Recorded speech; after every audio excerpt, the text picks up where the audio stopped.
Bhuj Setu started in 2010, a bridge to promote the interaction between communities and the municipality. Its objective: strengthen local governance through citizens' participation. Slums committee બનાવી છે અને આ કમિટીઓમાંથી area committee જે આપણે form કરી છે જે 74માં બંધારણીય સુધારા અંતર્ગત આપણને જોવા મળે છે. એ વિસ્તારના લોકોને ભેગા કર્યા એક જગ્યાએ અને પછી ભેગા કરી અને એમના સાથે બેસી અને સર્વાનુમતે અમે એક એરિયા કમિટીની રચના કરી, જેમાં 50% બહેનો અને 50% ભાઈઓની અમે ભાગીદારી રાખેલી છે.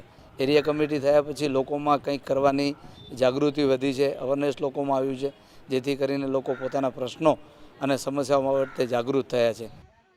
પાણી ન હોય સમરું ડાંકી વધો ને ત્યારે એ ખાલી ન વધો અસાં પેન્ટ ફોડું કરેલા વેંદાવાસ બાજુ ₹1.5 ઘર દેખ મળે વેંદાવાસ ફોડું.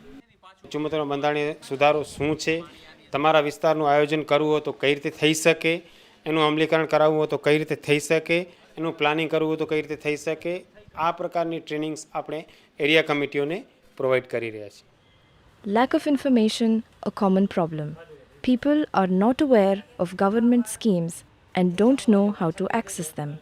That is why Mahiti Mitra was established, an information center for all citizens of Bhuj. પહેલાં મારા ઘરવાળા મર્યાને 1.5 વર્ષ થયું. 1.5 વર્ષ પછી મને કઈ જાતનો મને લાભ મારી પાસે આશરો નથી.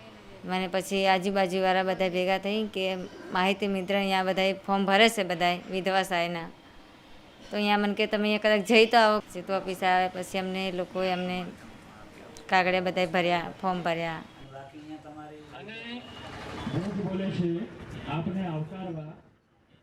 ભુજ બોલે છે એક કોમ્યુનિકેશન પ્લેટફોર્મ છે. આ પ્લેટફોર્મના માધ્યમથી લોકો પોતાનું અવાજ અને પોતાની સ્ટોરી આ પ્લેટફોર્મ પર શેર કરી શકે છે. ભુજ બોલે છેના જે મુખ્ય સેક્શન છે એની અંદર એક તો છે કે લોકો પોતાના જે ચિંતાઓ અને પોતાના મુદ્દાઓ જે વેબસાઇટ પર મૂકી શકે છે, તો ઘણા લોકો આની અંદર અત્યારે પોતાની ચિંતાઓ મૂકી રહ્યા છે. બંને તરફથી એક સારો રિસ્પોન્સ છે, નાગરિકો તરફથી અને નગરપાલિકા તરફથી. સાથે જે પણ નિર્ણય જે પણ આયોજનો થઈ રહ્યા છે એની અંદર લોકોનું નિર્ણય ભાગીદારી આવે, લોકો ઇન્વોલ્વ થાય, એના માટે ભુજ બોલે છે માધ્યમ પૂરું પાડે છે.